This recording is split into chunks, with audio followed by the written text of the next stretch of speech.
How to block and remove ads from Facebook and Messenger app. Hi everyone, welcome back to our channel. This is Rose and let me guide you to block and remove ads from Facebook and Messenger app. Without further ado, let's begin. Open Facebook app and sign in to your account. Tap menu icon at top right corner. Scroll down. Choose setting and privacy option and select settings. Now tap See More in Account Center at top of your screen and go ahead and select Add Preferences. Now choose Manage Info at top right corner of the screen. Tap Categories used to reach you and turn off all the categories. Simply choose particular category and select No. Once done, come back and choose Add Zone outside Meta.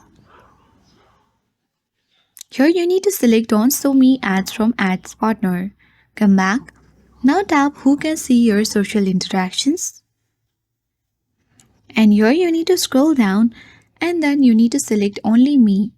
That's it. This will reduce ads in both Facebook and Messenger. I hope this guide was helpful.